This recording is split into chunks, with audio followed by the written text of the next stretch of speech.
I started off with a little humor. So Gina was taking an afternoon nap on New Year's Eve before the festivities. And after she woke up, she confided to her husband, Max, "I just dreamed that you gave me a diamond ring for a New Year's present. What do you think it all means?" Hint, hint. "Aha, you'll know tonight," answered Max, smiling broadly. And at midnight, as the new year was chiming, Max approached Gina and handed her a small package. Delighted and excited, she opened it quickly, and there in her hand rested a book entitled "The Meaning of Dreams."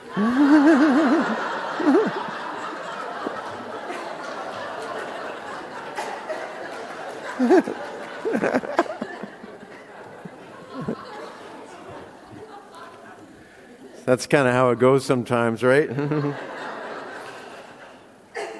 But you know, if Gina was a real person and she approached me around that dream, I would say that the symbolism of it was that something from her deeper psyche was telling her about her own sacredness, and that there was a desire on an inner level for a divine union, a marriage, something of her own nature of light and sacredness that wanted to come forward. And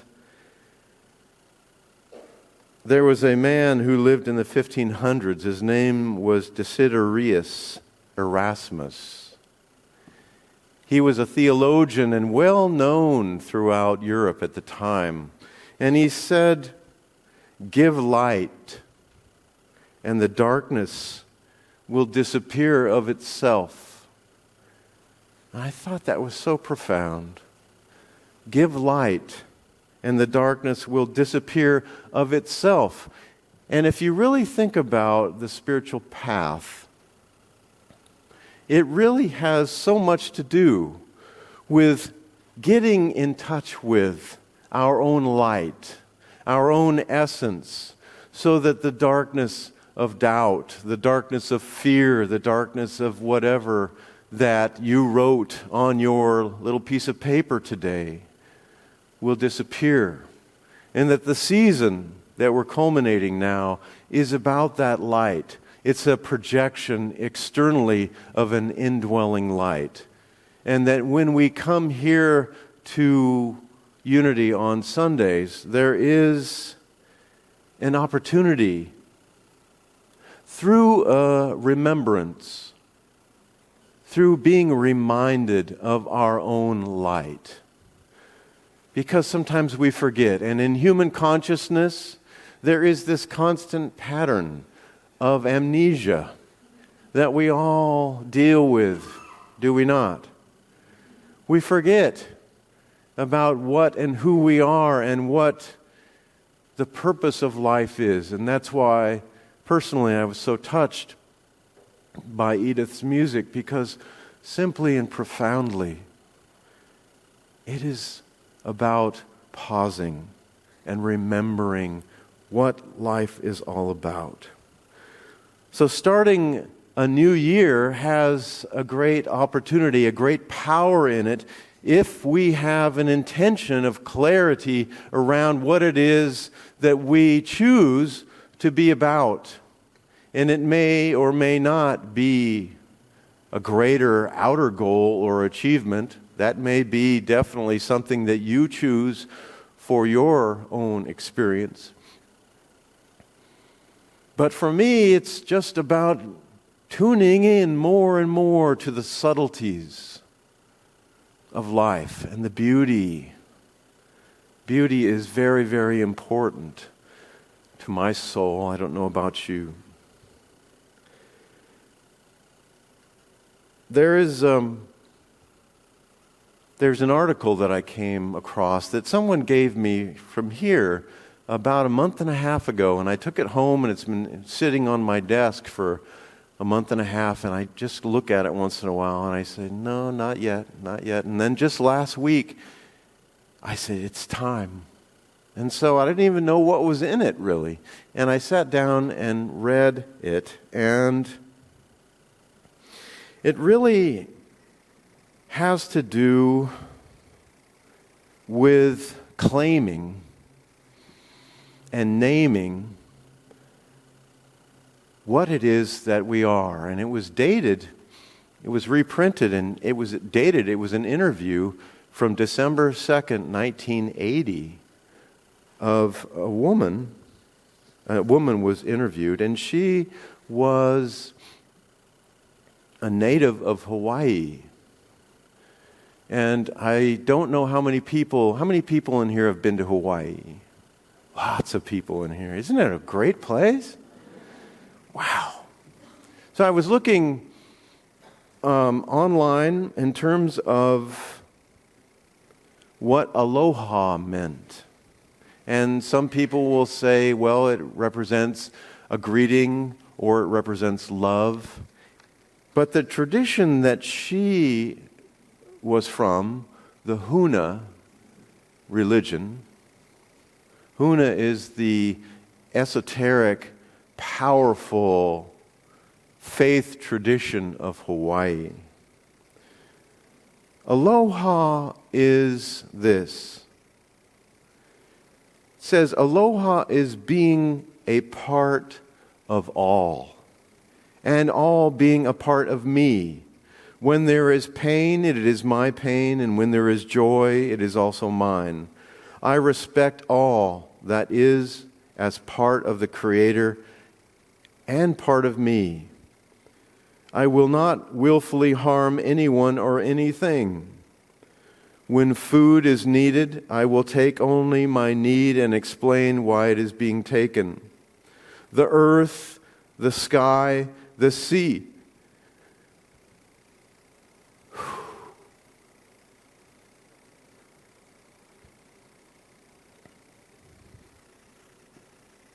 Are mine to care for, to cherish and to protect. This is Hawaiian. This is aloha. And she comes from that tradition of the sacredness of all life. And it seems like maybe 60, 65 years ago now that there was like a door that opened to another level of sacredness, an opportunity. And those faith traditions that kept their truths, their inner esoteric truths close to their hearts, began to say, we need to give this away now. Whether it was Hawaii or India or Tibet or South America or the Hopis or the Navajos where I used to live, there was this inner prompting that was given to the leaders, in this particular example, the kahunas of the Huna faith were given a prompting to say, we need to give this away now to the world because of the new cycle that we're entering into and also of the challenges that are happening within humanity itself. And so unity is part of that thrust of revealing, of giving to. Because in Christianity itself, in many ways, it had become dry and not relatable. But in unity, in the beginning of the 1900s, it was like a breath of fresh air. And it is in some ways still a best-kept secret. But it reveals to us who it is that we are underneath our challenges. So a kahuna is defined as someone who is a keeper of the secrets. A keeper of the secrets. But there is a willingness now, as I said, to allow that to come forth. And one person, well, two people within this article that I read. One is Dr. Hugh Lin, who is really brought forth to the West and to the planet this Ho'oponopono, which is a way of, he calls it cleaning. Cleaning. And we have so much investment in cleaning our homes and our cars and ourselves, our bodies, and so forth. But he's talking about a different type of cleaning. He's talking about inner cleaning, inner consciousness cleaning. That when we say, I love you, I'm sorry, please forgive me, thank you. We are doing a practice, not only for the other, but for our own selves. My wife and I have been practicing this with intention this past week. And we both sat down just yesterday, very early in the morning, and we said, you know, this is really working. I'm feeling a lightening of that which I had been burdened by in consciousness by simply treating our own consciousness through repeating these words. Instead of the repetition and the patterns of the false mind, we take a stand. And in 2018, what stand do we want to take for our own lives? Do we want to be in bitterness and drag forward our resentments from old relationships, from people, things, ourselves? Or do we want to claim a new way of being? You know, there's part of the mind, the intellect, and the other person within this interview on this newsletter that I got, Morna Simeona, she says that intellectuals don't buy this because it's too simple. And so what does that say? Not to make intellectuals wrong, but that the mind requires more complexity to make something valid. And that's where both of these kahuna people of the simple way of Hawaii have an infallible, profound way of affecting change. And I would like to share with you the prayer of Morna Simeona that adds to the Ho'oponopono. She simply says, when she's with the other, a person that is right with her, and she's doing a treatment with them, she says, Divine Creator, Father, Mother, Son, as one. If I, my family, relatives, and ancestors have offended you, your family, relatives, and ancestors in thoughts, words, deeds, and actions from the beginning of our creation to the present, we ask your forgiveness. Let us cleanse, purify, release, cut all the negative memories, blocks, energies, and vibrations, and transmute these unwanted energies into light. This is a very, very powerful thing for us. And this interviewer, Mr. Daryl Sifford, who interviewed her back in 1980,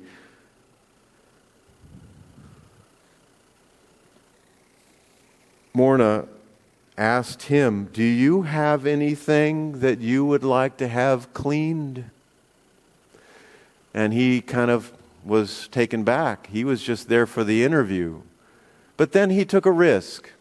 And he said, well, my 22-year-old son, Jay, and I don't get along since my wife's divorce. And my wife isn't really happy, or my ex-wife isn't really happy with me either. And she said, well, let's clean for that. And this is a description of how it went. Jay is 22, and last winter, when I had seen him for the first time in 3 years, he kept at arm's length and told me that he could never regard me as his father, that we perhaps could be friends but not very close friends because we didn't have much in common. And then the other night, after the treatment or the cleaning, Daryl Sifford writes, we'd finished dinner in a restaurant, and he and I and my younger son, Grant, was along. And after Grant had driven off to go back to his college campus apartment, Jay and I climbed into my rental car and started to leave the parking lot. That's when Jay turned down the volume on the radio and told me that he now felt differently about me. He said, I know you love me.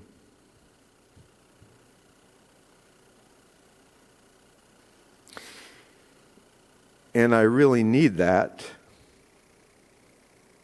I want you to know how much I respect you, how much I admire the person you have become.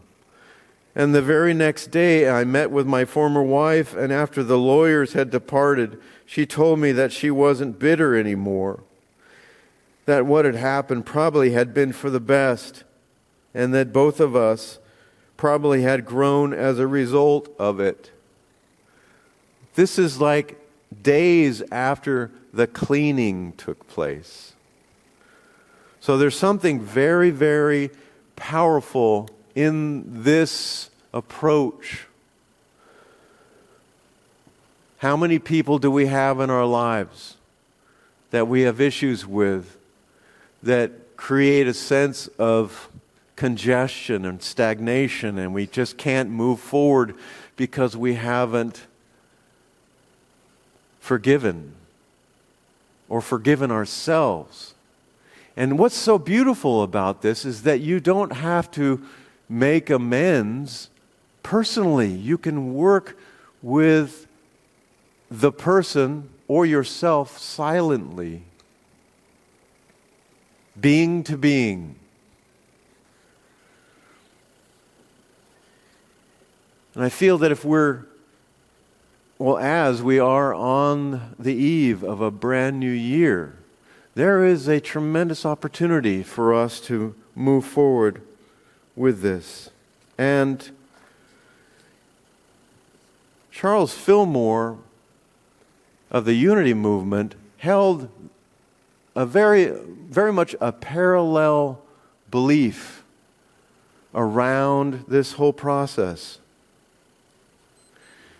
And that's why the Unity Movement was called Unity, because underneath the intellectual belief systems, he saw a unified field of truth underneath it. And the work involved is about clearing and integration and about love. So Jay and this man's ex-wife approached him with a renewed heart. And he didn't even do anything other than give permission for what they call in the Huna tradition, for divinity to act. Divinity to act. And I look at my own process and how important it is to do the work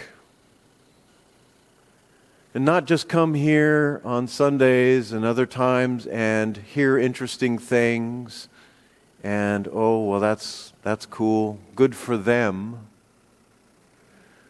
They have it all together. Well, what about you? What about this? What about the sacredness of you? Do you want to sit the rest of your life in quiet desperation? Or do you want to be free? Because these teachings, both ancient and contemporary, are all within a stream of consciousness that moves throughout the physical world that is here with us now.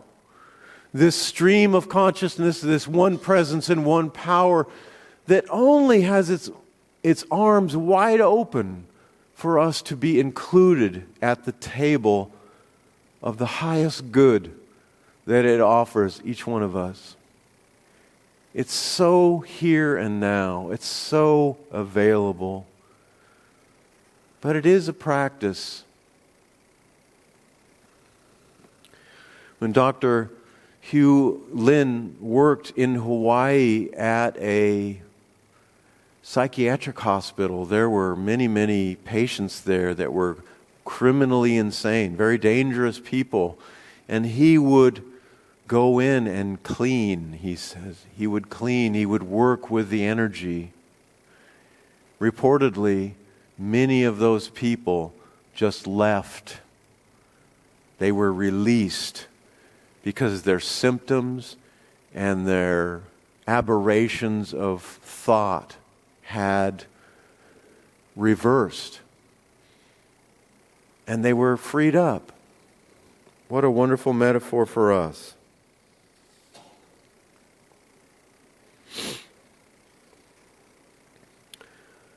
Dr. Hu Lin simply states of Ho'oponopono, it means to make right or rectify an error.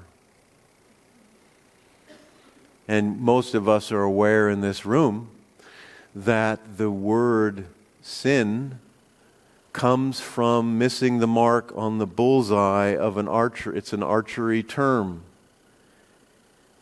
To make right or to rectify an error is simply correcting the energy. It's transmuting the energy. And the beautiful thing that I read in this article too, Dr. Hugh Lin says, when this energy is transformed, it doesn't just sit around. It's transformed into light. So if you want to be a light worker in your life, this is a great practice. If you desire to have those things on your list that you wrote out transformed, it's not just about getting rid of them. It's about transmuting them into light. That's why the flame is a symbol for the subconscious mind, to burn it up into light.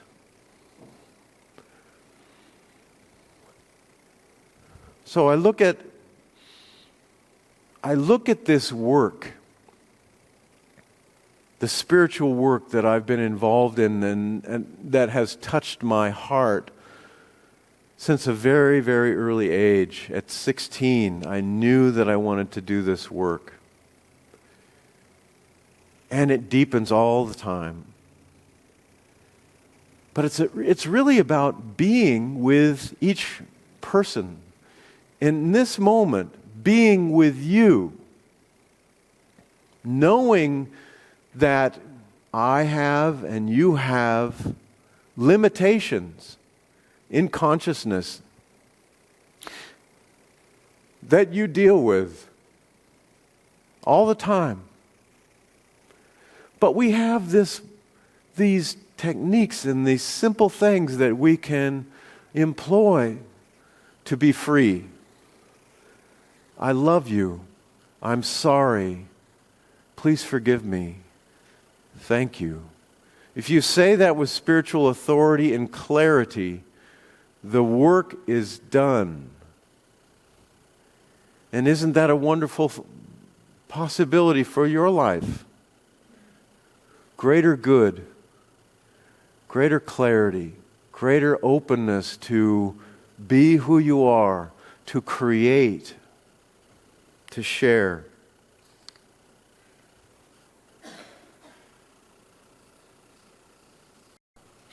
Dr. Hugh Lynn states, and he says, in all humility, we know nothing. Only divinity knows what is really going on. But when you... So I felt that this was a good thing to utilize on the eve of a brand new year. There's so much good waiting for all of us. In Scripture, it states that it's God's good pleasure to give us the kingdom. The kingdom is a kingdom of awareness.